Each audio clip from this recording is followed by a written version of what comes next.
জেইপিবিএন 2026 form fill up কিন্তু শুরু হয়ে গেছে, অর্থাৎ যেটা post basic BSc nursing GNM এর পরে যদি তুমি বিএসসি নার্সিং করতে চাও তো তার জন্য কিন্তু ফর্ম ফিল আপ শুরু হয়ে গেছে। তুমি এখন ডব্লিউবিজি এর অফিসিয়াল ওয়েবসাইটে এসে পরে ফর্মটা ফিল আপ করতে পারবে।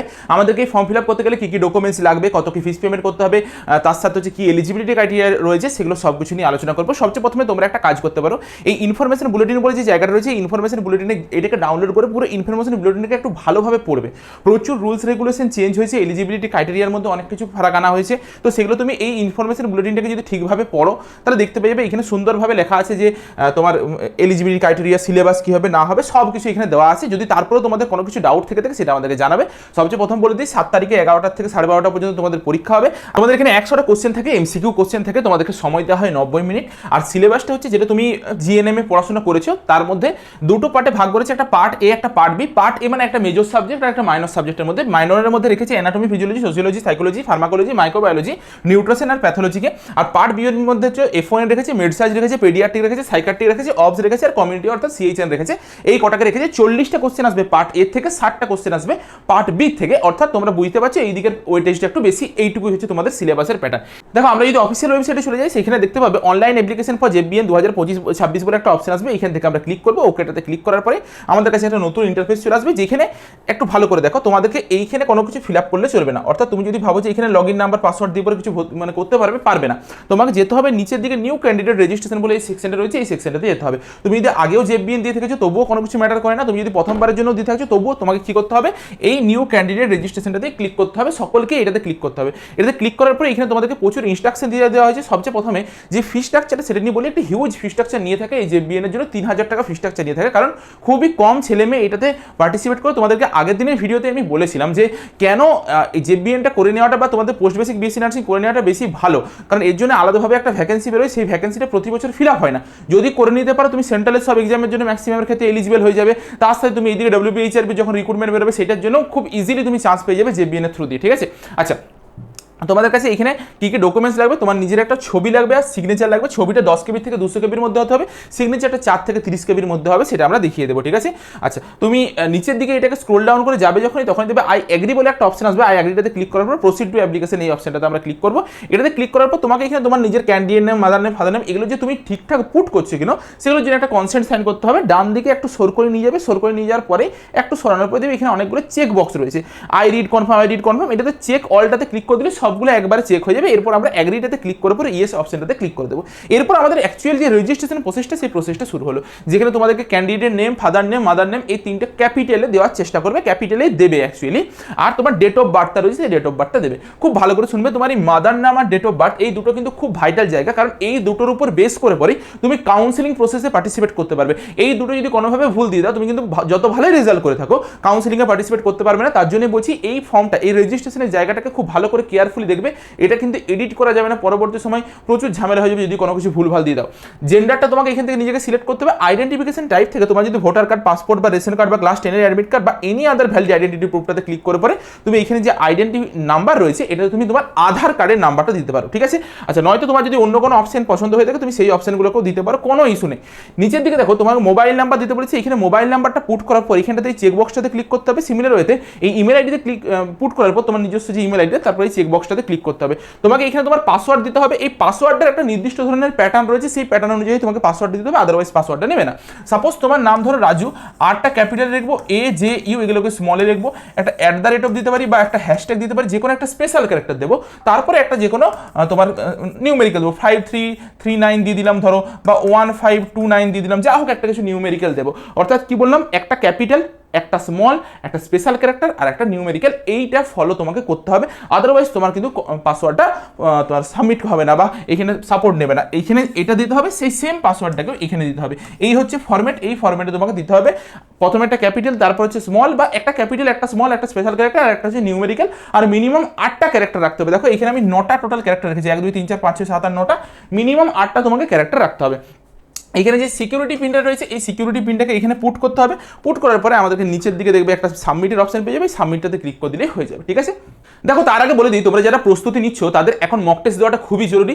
আমরা আগের বছরও মক টেস্ট সিরিজ নিয়েছিলাম, যেখান থেকে প্রচুর স্টুডেন্ট ভালো ভালো রেজাল্ট করেছিল। তুমি যদি জেবিএন এর মক টেস্ট নিতে চাও মাত্র 299 টাকায়, সেখানে প্রায় 200-এর উপর তুমি মক টেস্ট পাবে, চ্যাপ্টার ওয়াইজ মক টেস্ট পাবে, প্রিভিয়াস ইয়ার কোশ্চেন পেপারের সলিউশন পেয়ে যাবে, তার সাথে তুমি মানে যে ফুল লেন্থ মক টেস্ট বলে সেই ফুল লেন্থ মক টেস্টও 30টার উপর পেয়ে যাবে, চ্যাপ্টার ওয়াইজ মক টেস্ট বলো, লাস্ট বুলেট বলো, সব কিছু তোমাকে দেওয়া হবে। তার সাথে বিভিন্ন বইয়ের যে পিডিএফগুলো সেই পিডিএফগুলো তোমাকে দিয়ে দেওয়া হচ্ছে, এমসিকিউ প্র্যাকটিস সেট দেওয়া হচ্ছে। 299 টাকা তুমি এই কোর্সটা পেয়ে যাবে। তুমি জাস্ট এই দুটো যে নাম্বার রয়েছে এই দুটো নাম্বারে কন্ট্যাক্ট করে পরে হোয়াটসঅ্যাপ করে নেবে, হোয়াটসঅ্যাপ করে পরে জানাবে যে তুমি জেবিএন এর মক টেস্ট নিতে চাইছো। আর যদি তুমি পড়তে চাইছো, কোর্স নিতে চাইছো, মানে অর্থাৎ তুমি ক্লাস করতে চাইছো, মক টেস্ট নিতে চাইছো, সবই যদি করতে চাও, তোমার কাছে 1799 টাকা এটা অফারে চলছে। এটা আগে 1999 টাকা ছিল। প্রচুর স্টুডেন্ট যেহেতু ডিমান্ড করেছে আমরা 1799 টাকা এই কোর্সটা নিয়ে এসেছি। 1799 টাকা তুমি ডেলি বেসিসে ক্লাস পাবে, মক টেস্ট পাবে, স্টাডি মেটেরিয়াল পাবে, সব কিছু ইনক্লুড থাকবে তোমার এই প্যাকেজটার মধ্যে। বা তুমি 950 টাকা করে দুবারে পেমেন্ট করতে পারো, যদি একবারে না দিতে পারো দুবারে তোমার কাছে পেমেন্টের অপশন থাকছে। এটা কিন্তু সে আমাদের যে নার্সিং মহাপ্যাকটা লঞ্চ হয়েছিল সেই নার্সিং মহাপ্যাকটাতেই তোমাকে অ্যাড করা হবে। তোমার এখানে একটা সুবিধা কি, পরবর্তী সময় যদি তোমার জেবিএন এর পর তোমার মনে হয় ডব্লিউবি, এইচআরবি বা আরআরবি বা অন্যান্য এক্সামের জন্য প্রিপারেশন নিতে চাইছো, তখন কিন্তু তুমি তোমার কোর্সটাকে এক্সটেন্ড করে নিতে পারবে বা আপগ্রেড করে নিতে পারবে। যেহেতু তুমি নার্সিং মহাপ্যাকে এনরোল হচ্ছ, তোমার ভ্যালিডিটি শেষ হবে, এটা এক্সাম পর্যন্ত শেষ হয়ে যাবে। তারপর তোমার যদি আপগ্রেড করতে মন যায় তুমি সেই ফেসিলিটি কিন্তু পাবে, এই সুযোগ সুবিধাটা তোমার জন্য রয়েছে। তোমরা যদি নিতে চাও এই কোর্সটার মধ্যে যে কোনো একটা কোর্স, সেটা মক টেস্ট হয়ে থাকুক বা এটা, তোমরা ডিরেক্ট আমাদের অ্যাপ থেকেও নিতে পারো। আদারওয়াইজ তোমরা এই দুটো নাম্বারে কিন্তু হোয়াটসঅ্যাপে একটু কন্ট্যাক্ট করে নিতে পারো।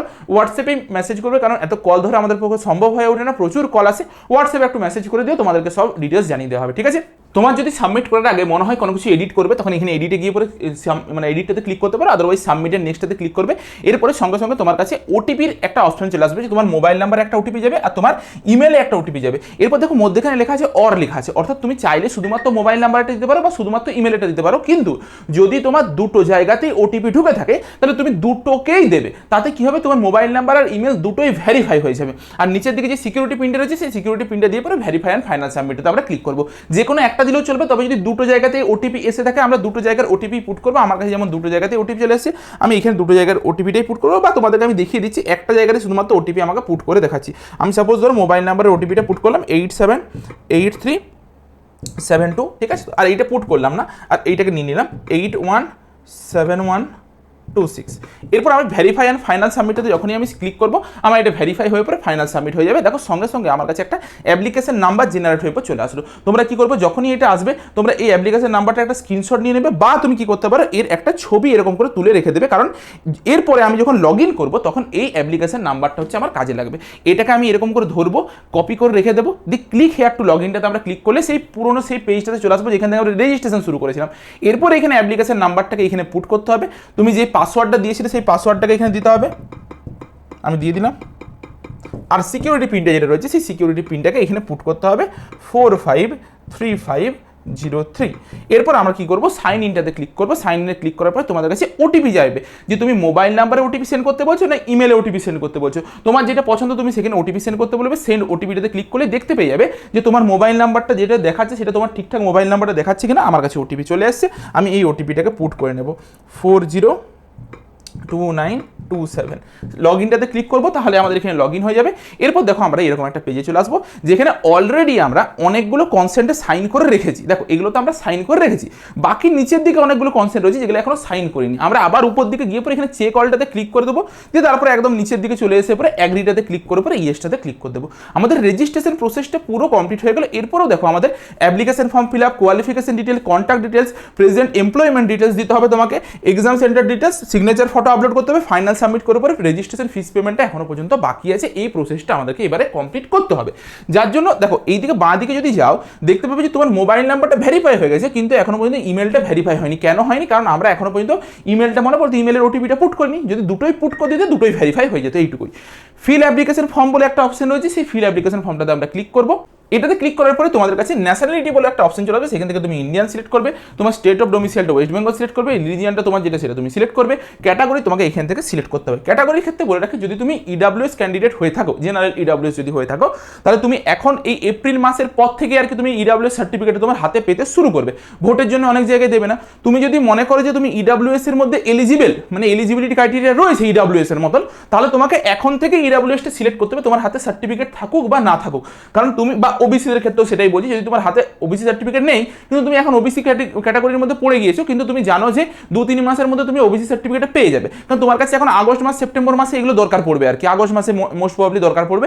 ততদিনে তুমি যদি সার্টিফিকেটটা পেয়ে যাও, তোমার কাছে কোনো ইস্যু নেই, তুমি তখন সাবমিট করলেই হবে। কিন্তু এখন থেকে তোমাকে সেটা সিলেক্ট করে রাখতে হবে। এখন যদি তুমি জেনারেল সিলেক্ট করতে হবে নিজেকে, তখন কিন্তু আর কোনোভাবে চেঞ্জ করতে পারবে না। তার জন্য ভেবে চিন্তে এটা দেবে, যেটা তোমার ক্যাটাগরি তুমি সেটা দেবে। এখানে ইডাব্লিউএস হয়ে থাকলে ইডাব্লিউএস দেবে, ওবিসি হয়ে থাকলে তুমি ওবিসি দেবে, এসসি এসটি হয়ে থাকলে তুমি এসসি এসটিটা দেবে। কোনো কিছু নাম্বার তোমাকে এখন দিতে হবে না। নিচে পার্সোনাল উইথ ডিসেবিলিটিস যদি থেকে থাকে তাহলে ইয়েস করবে। প্রেজেন্ট এমপ্লয়ারটা তুমি যদি ওয়েস্ট বেঙ্গল গভর্নমেন্ট বা কোনো সেন্ট্রালের এমপ্লয়ি হয়ে থাকো, মানে এখন ওয়েস্ট বেঙ্গল গভর্নমেন্ট বা সেন্ট্রালের এমপ্লয়িতে যুক্ত রয়েছে আর কি, তখন তোমাকে সিলেক্ট করতে হবে। প্রাইভেটের কোনো কিছুতে দরকার পড়বে না, কারণ তোমার এখানে টিআর দিতে হবে। টিআরের জন্য এগুলো তোমাকে নেওয়া হচ্ছে, ডেটাগুলো যদি থাকে তোমাকে এখানে দিতে হবে অবভিয়াসলি, আর যদি না থাকে তাহলে তুমি এখানে দেবে না। বা তুমি আদারে ক্লিক করতে পারো, যে মানে আদারের মধ্যে কি পড়ে, যে তোমার প্রাইভেটটাও পড়ে, আর যদি তুমি কোনো সেন্ট্রালের এমপ্লয়ি হয়ে থাকো সেটাও পড়ে থাকে। ওয়েস্ট বেঙ্গল স্টেট গভর্নমেন্টের হয়ে থাকলে তোমাকে তখন টিআরের ব্যবস্থা করতে হবে, তার জন্য তোমাকে করতে হবে এটা। আর তারপর তুমি সেভ অ্যান্ড নেক্সটটাতে ক্লিক করে পরে ইয়েসটাতে ক্লিক করে দেবো। এরপর আমাদের কাছে চলে আসলো যে তুমি কবে জিএনএম পাস আউট করেছো তার ডিটেলস দিতে হবে। ঠিক আছে, এ দেখো জেনারেল নার্সিং মিডওয়াইফারি কবে পাস আউট করেছে, পাসিং স্ট্যাটাসটা তোমাকে দিতে হবে। যদি তুমি এবছরই এখনো পর্যন্ত পাস আউট করোনি, মানে খুব ভালো করে বুঝবে, এখানে একটা অ্যাপিয়ারিং বলে অপশন রয়েছে, অ্যাপিয়ারিংয়ে ক্লিক করে পরে এখানে 2026 সালে পাস আউট করবে, মানে এখনো পর্যন্ত তুমি রেজিস্ট্রেশনটা হাতে পাওনি কিন্তু পরীক্ষা টরীক্ষা হয়ে গিয়েছে আর কি। এরকম পরিস্থিতি যদি তুমি থেকে থাকো, তখন তুমি অ্যাপিয়ারিং দিয়ে পরে সাবমিট করতে পারবে। আর যদি আদারওয়াইজ তুমি যদি পাস করে থাকো আগে প্রিভিয়াস ইয়ারে, তাহলে তুমি 2025 সালের আগে যবে ইচ্ছা পাস করে থাকো, তুমি সেটা এখান থেকে সিলেক্ট করে নিতে পারবে। ঠিক আছে, তাহলে এবছর যারা পরীক্ষা দিলে, মানে ফাইনাল ইয়ারটা করলে কিন্তু এখনো পর্যন্ত রেজিস্ট্রেশনটা হাতে পাওনি বা কোনো কিছু পাওনি, তারা কিন্তু অ্যাপিয়ারিংটাকে দিতে পারবে। আর অ্যাফিলিয়েটেড বাই নার্সিং কাউন্সিলটাকে এইখানটাতে ইয়েসটা অবশ্যই তোমাকে সিলেক্ট করতে হবে, যে তুমি নার্সিং কাউন্সিল দ্বারা অ্যাফিলিয়েটেড কোনো কলেজ থেকে পড়াশোনা করেছি না, কলেজের নাম আর ইনস্টিটিউটের পিনকোড এই দুটোকে দিয়ে পরে সাবমিটটা করতে হবে বা সেভ এন্ড সাবমিট করতে হবে। এরপর তোমাকে তোমার কন্ট্যাক্ট ডিটেলসগুলো পুট করতে হবে। সেই কন্ট্যাক্ট ডিটেলসে তোমার নিজের ভিলেজের নেম, তোমার পুলিশ স্টেশন বা সাব লোকালিটি, তোমাকে টাউন বা ভিলেজ বা পোস্ট অফিস দিতে হবে, কান্ট্রি দিতে হবে। এখান থেকে কান্ট্রি তুমি ইন্ডিয়া সিলেক্ট করবে, তোমাকে স্টেট সিলেক্ট করতে হবে, স্টেটটা তুমি তোমার পছন্দ, মানে তোমার যেটা স্টেট তোমাকে সেটা সিলেক্ট করতে হবে, কিন্তু ওয়েস্ট বেঙ্গলের ডোমিসাইল তোমাকে জোগাড় করতে হবে, এটা কিন্তু একটা ব্যাপার আছে। ডিস্ট্রিক্ট তোমাকে এখান থেকে সিলেক্ট করতে হবে, তারপর পিনকোডটা সিলেক্ট করবে। আর যদি তোমার করসপন্ডেন্ট অ্যাড্রেস আর পার্মানেন্ট অ্যাড্রেস একই হয়ে থাকে, তাহলে জাস্ট এটাতে ক্লিক করে দিলেই তোমাকে আর মানে এই নিচেরটা ফিল আপ করতে হবে না, উপরেরটার সাথে সাথেই নিচেরটা অটোমেটিকলি ফিল আপ হয়ে যাবে। এটা হওয়ার সাথে সাথেই সেভ এন্ড নেক্সট আমরা করবো। আর যদি আলাদা আলাদা অ্যাড্রেস হয় আলাদা আলাদা দুটো জায়গায় দেবে। এরপর তোমাকে প্রেজেন্ট এমপ্লয়মেন্ট ডিটেলস দিতে হবে, যে তোমার যদি কোনো কিছু এক্সপিরিয়েন্স থেকে থাকে সেখানে do you have any experience, এখানে তোমার ইয়েস অর নো তোমাকে সিলেক্ট করতে হবে। ইয়েসে যদি তুমি সিলেক্ট করো, তাহলে তুমি কোথায় কোন অর্গানাইজেশনের আন্ডারে কোন পোস্টে কবে তোমার জয়েনিং হয়েছিল সেটা তোমাকে লিখতে হবে, যে কবে থেকে এত আজকে প্রেজেন্ট ডেট পর্যন্ত তুমি সার্ভিস করছো। আর যদি না থেকে থাকে তুমি নর্মালি এটাতে নোটাতে ক্লিক করে পরে সেভ অ্যান্ড নেক্সটাতে ক্লিক করবে। ঠিক আছে, এখানে দেখো লেখা রয়েছে যে the candidate presently employed by West Bengal state government must have at least 3 years of qualifying interrupted irregular experience in government service as on the last date of application. অর্থাৎ ধরো তুমি এবছর সাপোজ ডব্লিউবিএইচআরবি যে রিক্রুটমেন্ট হলো, সেই রিক্রুটমেন্টে একটা নার্স হিসেবে যুক্ত হয়েছো, তুমি কখন জেবিএন এর পরীক্ষার জন্য এলিজিবল হবে, তুমি 3 বছর পর তোমাকে এক্সপিরিয়েন্স করে ইন্টারপ্রেটেড এক্সপিরিয়েন্স থাকতে হবে, কোনো প্রকার কোনো ছেড়ে চলে যাওয়া চলবে না, তারপরে তুমি জেবিএন এর জন্য এলিজিবল হবে। যদি তুমি এক্সপিরিয়েন্স মানে তুমি কোনো গভর্নমেন্টের এমপ্লয়ি না হয়ে থাকো, তাহলে তুমি এখানে নো সিলেক্ট করতে পারো, কোনো ইস্যু নেই। ঠিক আছে, তুমি এটাতে নো সিলেক্ট করে পারো, কারণ তুমি আগে ওইখানে আদার্স সিলেক্ট করেছিলে, গভর্নমেন্ট এমপ্লয়ি নয় বলেছিলে। সেভ এন্ড নেক্সটটাতে ক্লিক করে পরে আমরা ইয়েসটাতে ক্লিক করে দেবো। এটাতে ক্লিক করার পর তোমাকে এখন এক্সাম সেন্টার সিলেক্ট করতে হবে, তোমার ওয়েস্ট বেঙ্গল স্টেট সিলেক্ট করবে, আর এক্সাম সেন্টারে তুমি একমাত্র কলকাতায় সিলেক্ট করতে পারবে। ওই কলকাতাতে শুধুমাত্র এক্সাম সেন্টার হয়ে থাকে, কারণ খুবই কম স্টুডেন্ট পরীক্ষা দিয়ে থাকে, তার জন্যই এটা একটা মাত্র সেন্টার হয়ে থাকবে। যদি দেখা যায় যে প্রচুর ফর্ম ফিল আপ হয়েছে, তখন সেটা পরবর্তী সময় এক্সামটা তোমার অন্য আরও সেন্টারে চেঞ্জ করা যেতে পারে, সেটা তো পরবর্তী সময় নোটিফিকেশনের মাধ্যমে জানিয়ে দেবে। সেভ এন্ড নেক্সটটাতে আমরা ক্লিক করবো। এটাতে ক্লিক করার পরে আমাদের কাছে চলে আসবে এবারে ডকুমেন্টস আপলোডের জন্য আমার নিজের ফটোগ্রাফ আপলোড করতে হবে, সিগনেচার আপলোড করতে হবে। ফটোগ্রাফের মধ্যে তোমাকে 10 কেবির থেকে 200 কেবির মধ্যে হতে হবে, আর সিগনেচারটা 4 থেকে 30 কেবির মধ্যে হতে হবে। এখানে তোমাকে চুজ ফাইল করে পরে প্রিভিউ অ্যান্ড আপলোডে ক্লিক করতে হবে, তারপরে সেভের অপশন আসবে, সেভটাতে ক্লিক করে দিলেই হয়ে যাবে। তারপর আমরা সেভ অ্যান্ড নেক্সট করবো। আমি দেখিয়ে দিচ্ছি প্রসেসটা, দেখে নাও। দেখো আপলোড করার পর এখানে আপলোডের দেখিয়ে দেবে, এখানে ক্লিক হিয়ার টু ভিউ করতে পারো, যদি তোমার রিমুভ করে রি-আপলোড করতে হয় তাহলে এখান থেকে করতে পারবে। এরপর আমি আপলোড এন্ড ফাইনালি সাবমিটেতে করার পর আমরা ফাইনাল সাবমিটের স্টেপে চলে যাব। ওটা করার পরে তোমাদের কাছে পুরো যে ডিটেলসটা এতক্ষণ পর্যন্ত ফিল আপ করেছিলাম সবটা একটা পেজে চলে আসবে। যদি তোমার ওখানে কোনো কিছু ভুলভ্রান্তি থাকে তুমি এখানে প্রিভিয়াসে গিয়ে পরে এটাকে ঠিক করে নিতে পারবে, আর যদি কোনো ভুলভ্রান্তি না থাকে তাহলে তুমি এই চেক বক্সে ক্লিক করে পরে সেভ এন্ড ফাইনাল সাবমিটাতে ক্লিক করে পরে ইয়েস অপশনটাতে ক্লিক করে দেবে, ঠিক আছে? তাহলে আমাদের পুরো ফাইনাল সাবমিট হয়ে গেল। দেখুন এখন সবগুলো কমপ্লিট লেখা চলে যাচ্ছে, শুধুমাত্র রেজিস্ট্রেশন ফিসটা ইনকমপ্লিট রয়ে গেছে। তোমাদেরকে কি করতে হবে, এই পে রেজিস্ট্রেশন ফিস এই অপশনটাতে ক্লিক করে পরে এখানে তোমাদেরকে পেমেন্টটা করে দিতে হবে, যেটা 3000 টাকা পেমেন্ট, সেই পেমেন্টটা তোমার করতে হবে, ঠিক আছে? এই ছিল পুরো প্রসেস যে বিএন এর ফর্ম ফিল আপ কীভাবে করতে হয়। আশা করি ভিডিওটাতে সব কিছু ক্লিয়ার হয়ে গেছে। যদি তোমাদের কোনো কিছু এরপরেও ডাউট থেকে থাকে সেটা আমাকে অবশ্যই কমেন্টে লিখে পরে জানাও। আজকের মতো ভিডিওটা এই পর্যন্তই, দেখা হচ্ছে একটা নতুন ভিডিওতে।